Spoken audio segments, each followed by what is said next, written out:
Olá! Ora, cá estou eu mais uma vez para vos falar sobre a vida e a obra de um autor galardoado com o Prémio Nobel de Literatura. E hoje vou falar-vos de Rabindranath Tagore, que foi um escritor, pintor e místico indiano, nascido em 1861 em Calcutá, na Índia, então sob domínio britânico, e falecido na mesma cidade em 1941, que foi galardoado com o Prémio Nobel de Literatura de 1913.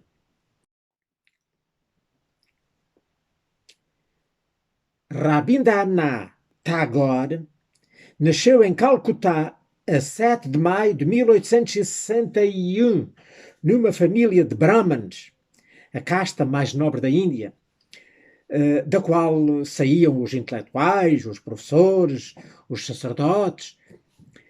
Em casa, ele era tratado por Rabi, que quer dizer o sol. Rabindranath era o mais novo de 13 filhos que chegaram à idade adulta do Brahman Maharshi Devendranath Tagore. O apelido Tagore significa, em sânscrito, o homem nobre, portanto, o senhor. O pai dele era, portanto, uma pessoa muito respeitada, que fazia parte do movimento Brahmo Samaj, que foi iniciado no ano de 1828 e que estava a revolucionar a vida religiosa da Índia, principalmente lá nas camadas mais cultas. Como vemos, o Rabindranath Tagore nasceu rodeado assim por um halo místico que se viria depois a revelar mais tarde nas suas obras e nos seus ensinamentos. O Tagore deu os primeiros passos na educação escolar, lá na sua terra natal.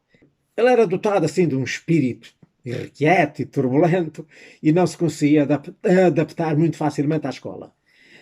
Porque nunca se pôde considerar assim um excelente aluno. Ele conseguia muito melhor aproveitamento no próprio lar paterno, onde desenvolvia um clima de elevada cultura e de sadia religiosidade. Depois, como a sua mãe morreu quando ele tinha poucos anos de vida, e o seu pai também viajava muito, foi educado na maior parte do tempo assim por criados, por empregados, e ensinado portanto, por professores que eram contratados, professores particulares. Outra característica da criança Rabindranath é que amava a natureza e revelava uma tendência contemplativa, numa idade em que geralmente as crianças costumam pensar só em brincadeira. Por isso, o Tagore revelou-se muito cedo um artista profundamente identificado com a natureza, apaixonado pelo povo e aberto para o infinito. Ele, com 8 anos de idade, já escrevia poemas. Depois, a seguir à sua iniciação upanayana, quando ele tinha 11 anos, o Tagore deixou Calcutá no dia 14 de fevereiro de 1873 para uma viagem através da Índia, juntamente com o seu pai. Portanto, eu gostava já agora de explicar o que é a Upanayana. A Upanayana era o ritual hindu de iniciação, que era restrito às 3 classes superiores e que marca, portanto, a entrada do menino na vida de estudante religioso, da sua casta, que era essa fase, chamava-se a Brahmacharya. Ele, ao entrar na Brahmacharya, era aceito como um membro pleno da sua comunidade religiosa. Ora, nesta viagem, portanto, que ele fez com o seu pai e mestre espiritual, e que durou vários meses, o jovem Rabi leu biografias, aprendeu história, astronomia, ciência moderna e também sânscrito, e analisou a poesia dos poetas antigos, dos séculos passados. E quando ele tinha 12 anos, teve a satisfação de ver a sua poesia ser aprovada pelo seu venerando pai, que exclamou mesmo: se o rei tivesse a língua da nossa terra, se ele conhecesse a língua da nossa terra e pudesse apreciar a literatura, ele certamente recompensaria este jovem poeta. No ano de 1873, tinha, portanto, o Tagore 16 anos de idade, ele publicou então a sua primeira, assim, digamos, coletânea substancial de poesia, mas sob pseudónimo, o pseudónimo Banu Shingo, que significava Leão do Sol. E escreveu também o Bicarini, que significa A Mulher Pedinte, que foi editada no mesmo ano de 1877 e que foi o primeiro conto, portanto, a primeira novela que ele escreveu, portanto, em língua bengali. E também, a partir daí, continuou a escrever e outros contos e peças de teatro. Portanto, foi ainda muito jovem, portanto, com 16, 17 anos, ele já tinha muitos livros escritos. Quando ele tinha 15 anos, foi para a Inglaterra para estudar Direito. Mas 3 anos depois ele regressou à pátria, por ordem dos pais, sem ter acabado o curso. Aliás, ele dedicava-se mais ao seu relacionamento lá com os literatos, com os intelectuais ingleses, do que propriamente a estudar Direito.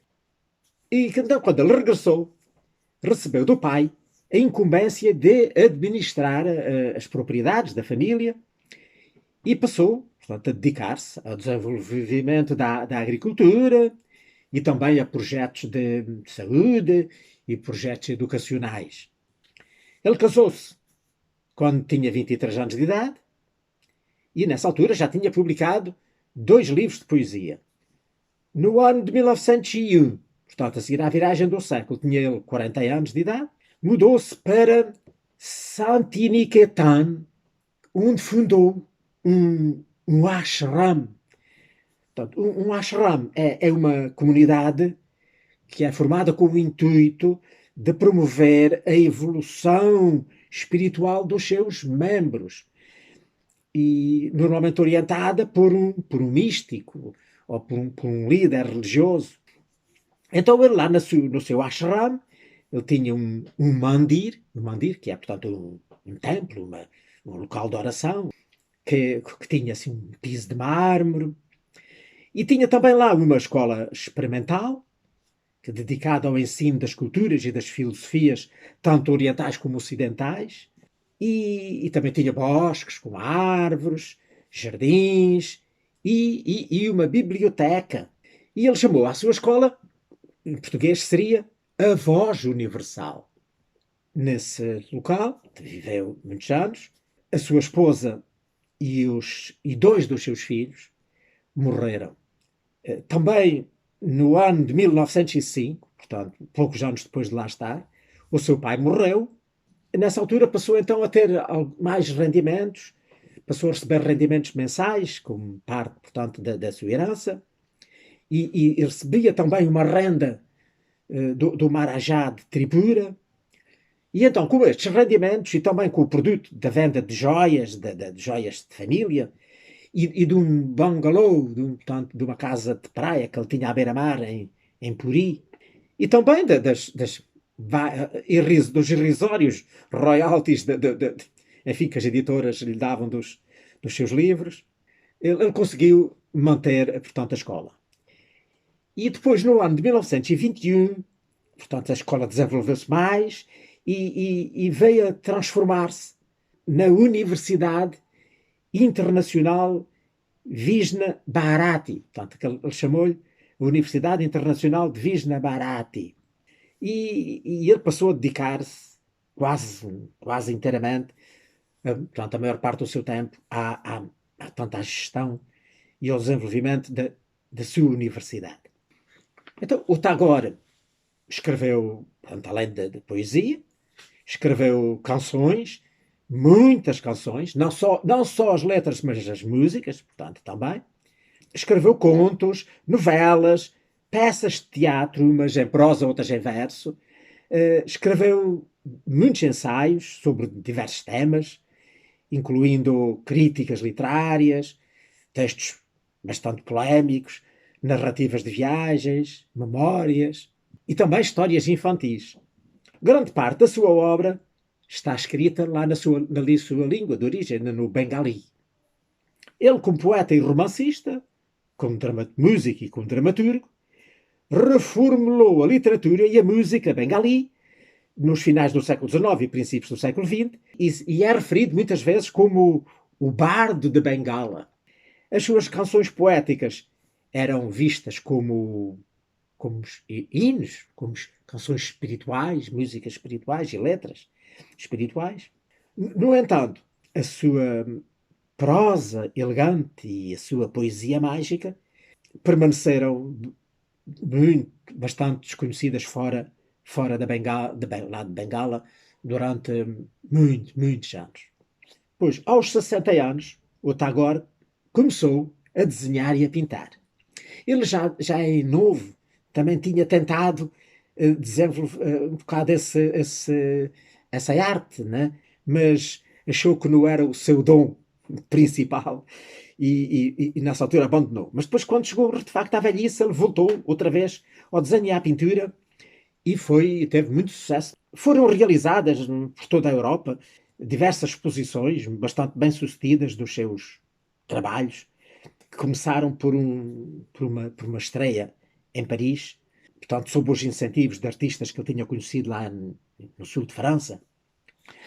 Uma característica especial da sua pintura, é que ele devia ser daltónico, porque realmente os seus trabalhos resultavam em esquemas de cores um bocado estranhas e numa estética fora do padrão habitual.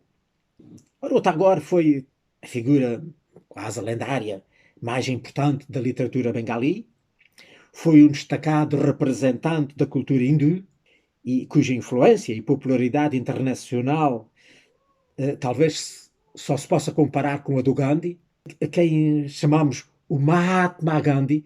Esse apelido, portanto, honorífico de Mahatma, foi-lhe atribuído exatamente pelo Tagore, devido à profunda admiração que tinha por ele.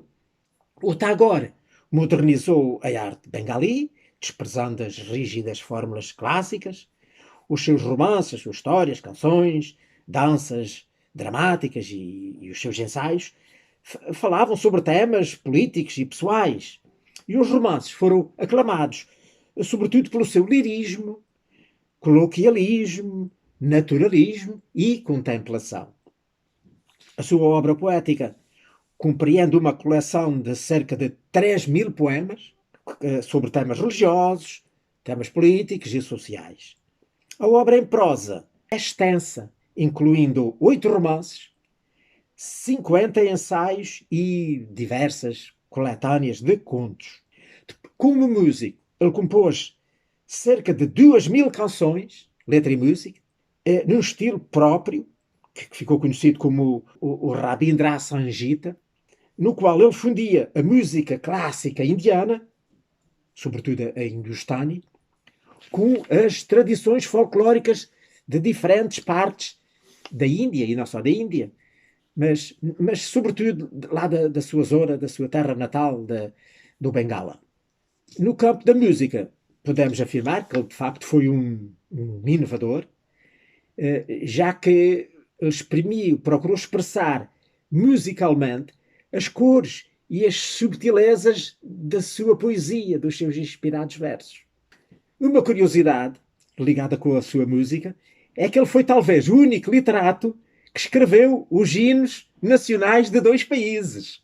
É o Amar Shonar Bangla, que é o hino nacional do Bangladesh, e outro que é conhecido como Jana Gana Mana, que é o hino nacional da Índia. O Jana Gana Mana é as primeiras palavras da primeira das 5 estrofes que compõem o hino, porque que o Tagore chamou-lhe o Brahmo Bharat Bangio Bidata, assim é que se chamava o hino, mas é mais conhecido pelo Jana Gana Mana, que é como as palavras com que começa.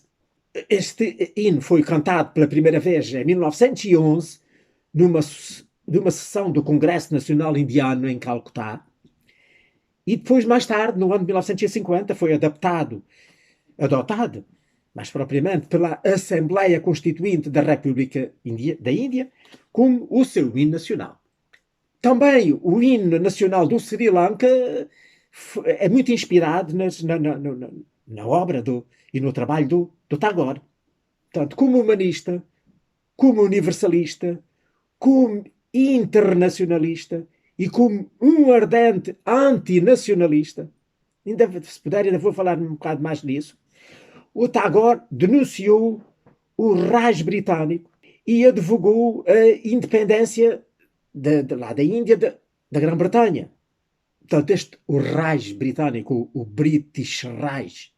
O British Raj era o tipo de governo que a coroa britânica adotou lá no continente indiano, entre os anos de 1858 até o ano de 1947, quando depois a Índia se tornou independente. Portanto, isto começou no ano de 1958, porque até aí a Índia não era propriamente uma colónia inglesa. Era dominada, assim, muito pela chamada Companhia das Índias Orientais, que era uma empresa comercial poderosíssima, que dominava lá praticamente em todo o continente indiano, mas, digamos, dominava comercialmente. Mas depois, como naquela altura, por voltas do ano de 1857, começaram a surgir as primeiras ideias revolucionárias independentistas, a Grã-Bretanha resolveu a formalizar o seu domínio, não é? Político, e criou então este tal British Raj, que durou até a independência, como já vimos. O espólio de Tagore, que é constituído portanto, por um vasto cânone que inclui pinturas, esboços e rabiscos, além das centenas de textos e cerca de 2.000 músicas, que, como já falei, está guardado lá naquela instituição que ele fundou, na tal Universidade Visva Bharati.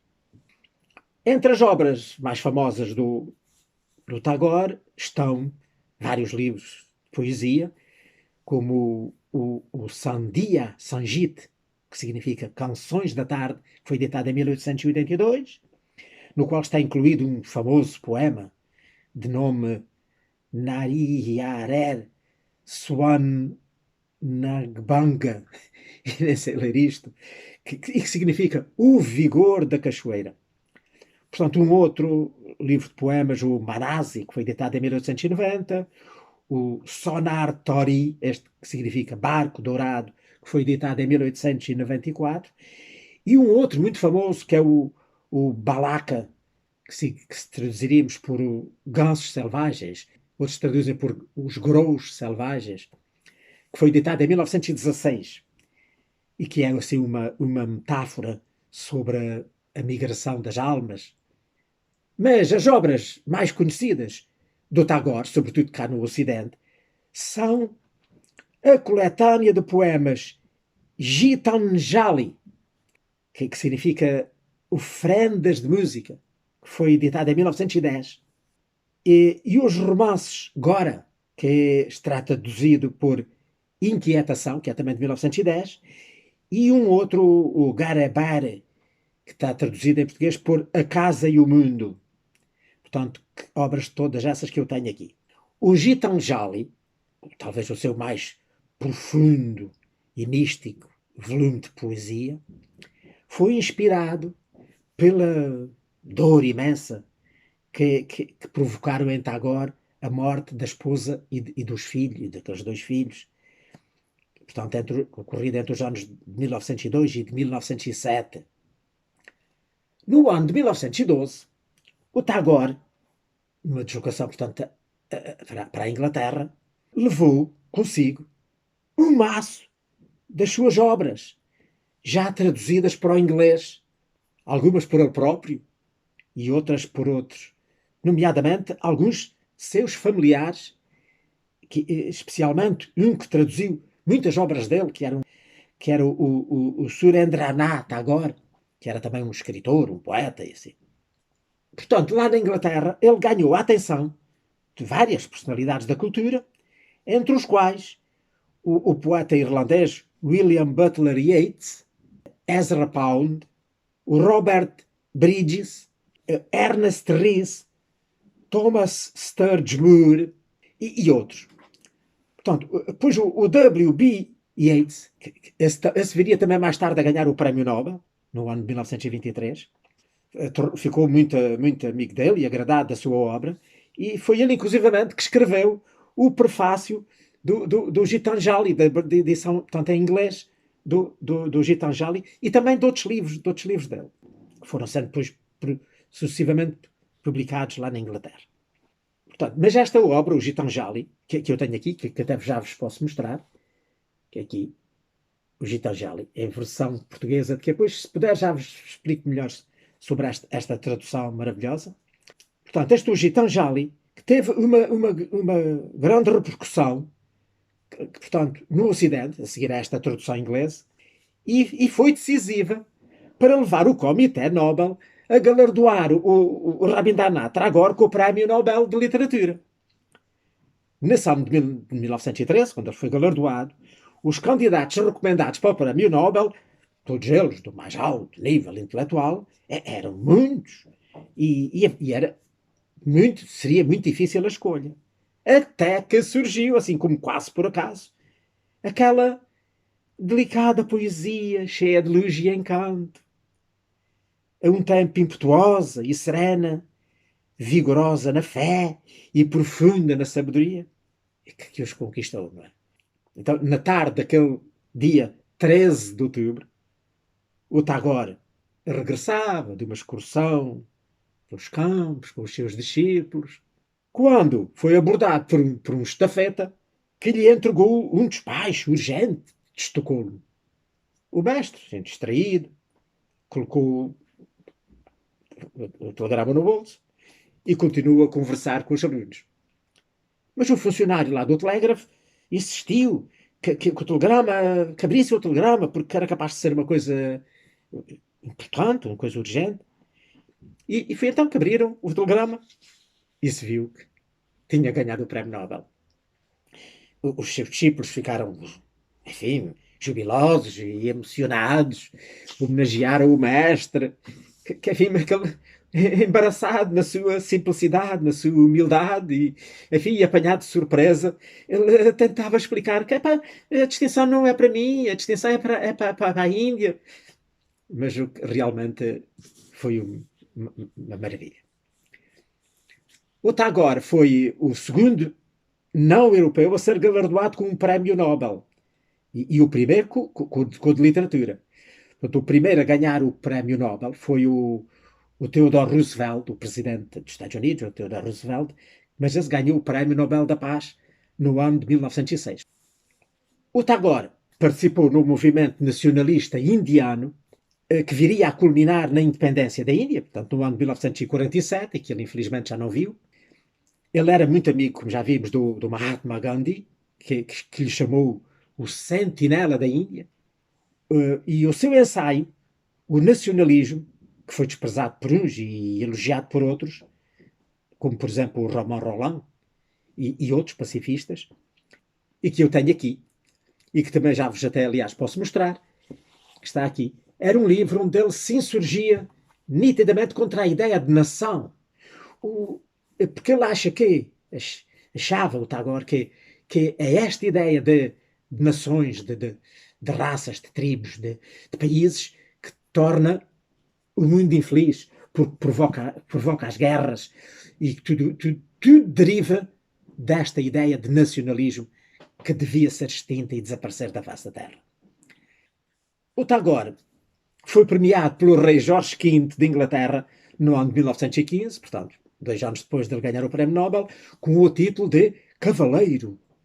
Mas o Tagore renunciou a ele no ano de 1919, depois a seguir ao massacre de Jallianwala Bagh, como forma de protesto contra a política britânica em relação ao Punjab. Portanto, este foi um massacre que ocorreu no dia 13 de abril do ano de 1919, lá nessa tal localidade de Jallianwala Bagh, que se situava em Amritsar, que era lá no Punjab, que era assim, lá no norte da Índia, numa altura em que o exército foi e disparou indiscriminadamente sobre uma multidão de civis desarmados que se tinham reunido para comemorar enfim, um dia importante, né? Mas que eles interpretaram como uma manifestação política e nessa altura morreu, então, pelo menos 379 pessoas e ficaram feridas mais de 1.200 pessoas, muitas delas gravemente. Portanto, o Tagore ficou muito aborrecido e escreveu uma carta ao vice-rei da Índia lamentando o acontecido. O Tagore visitou muitos, imensos países do mundo, entre os anos de 1878 e até 1932. Ele esteve em mais de 30 países, espalhados pelos 5 continentes do mundo. Muitas vezes à procura de fundos e lá para sustentar a sua universidade e também a convidar professores para lá lecionarem. Em algumas dessas viagens, sobretudo já assim mais para o fim da vida, ele adoeceu e teve de parar para descansar. Por exemplo, na Argentina, no ano de 1924, e também na Hungria, no ano de 1926, onde ele aí teve que passar uns tempos num sanatório, internado num sanatório, situado assim nas margens do lago Balaton, a recuperar de problemas cardíacos. E então, os últimos 5 anos de vida do Tagore foram marcados por dores crónicas e por 2 prolongados períodos de doença grave, que começaram quando ele uma vez perdeu a consciência no final do ano de 1937 e permaneceu em coma durante algum tempo, estando mesmo à beira da morte. O segundo foi assim um bocado parecido e ocorreu no ano de 1940 e daí do qual ele já nunca mais recuperou. Ele acabou, portanto, por morrer, pois no dia 7 de agosto de 1941, com 80 anos de idade, lá num quarto da mansão onde ele tinha nascido, em Calcutá, e onde ele tinha sido criado. Dizem muitos sabedores que a poesia que ele escreveu durante os seus anos de doença é talvez a sua melhor, ou está, pelo menos, entre as suas melhores poesias. Ora bem, este dispenso já vai muito adiantado, mas eu não queria deixar de referir, como habitualmente, os livros que eu tenho. Eu tenho 5 livros de poesia, normalmente recolhas, não é? Feitas, portanto, cá em Portugal. Portanto, como já mostrei, tem este o Giovanjali, que é dos seus mais famosos, e que é muito interessante porque é uma tradução feita e publicada em Goa, no tempo em que ainda era portuguesa. Mas a edição que eu tenho já não é a primeira original, é uma edição dos anos 90. Esta tradução foi feita por um português, portanto, o Áureo de Quadros, que residia lá em Goa, e de facto é uma tradução que ele fez, portanto, da versão inglesa para português, e que está muito bem feita e é muito linda, e é pena já não ter tempo, gostava de vos ler alguns poemas daqui, mas provavelmente já não tenho tempo de ler. Depois tenho então mais 4 livros. Uma é O Coração da Primavera, que aliás até foi editado por uma editora católica, como um livro de grande elevação espiritual. Depois tenho esta coletânea de poesia, que é editada pela Assírio e Alvim, e tenho ainda mais 2 editados pela Assírio e Alvim, que este é A Asa e a Luz. A Asa e a Luz, que reúne aqui integralmente um livro dele, que é Os Pássaros Perdidos, e o outro que é Os Pirilampos. Tenho depois então, também, como já disse, da Assírio e Alvim, ainda outra coletânea de poesia. Olha, aproveito para falar da pintura do Tagore, que está aqui um quadro dele reproduzido na capa, estão a ver? Como eu dizia, um bocado de cores, um bocado estranhas, que foge um bocado portanto, aos cânones habituais. A tradução é de Joaquim M. Palma, como aliás os outros livros editados pela Sírio Alvim também são.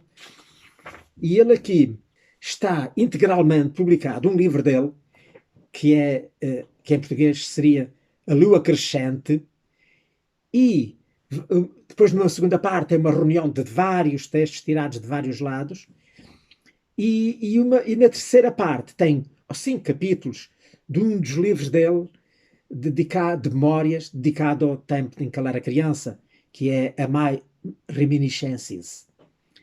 Portanto, é então uma coletânea de textos, mais poesias e prosas, mais sobre a infância. Depois temos então este nacionalismo, que portanto este ensaio de que já falei, e tenho um livro de contos, que é A Chave do Enigma, numa edição já assim muito antiga da Inquérito, e que está já o livro muito estragadinho, mas pronto, mas que eu tento conservar. Depois tenho aqui O Naufrágio, o seu romance O Naufrágio, portanto, que está aqui encadernado numa edição também da Inquérito. Tenho editado pela Minerva o romance Inquietação. Depois o romance As Quatro Vozes, também da Inquérito. E para finalizar, aquele que é considerado o seu mais famoso romance, que está editado aqui naquela grande coleção da Minerva de bolso, que é A Casa e o Mundo. Tenho pena de não ter mais tempo para vos falar sobre Tagore, fica muito, muito por dizer. Gostava inclusivamente de vos ler alguns dos seus poemas, mas o tempo já não dá para mais. Por hoje, por aqui me fico. Espero que tenham gostado de mais este vídeo sobre um autor galardoado com o Prémio Nobel. E para a semana, se tiver vida e saúde, cá estarei, de novo, para vos apresentar um outro autor. Passem muito bem!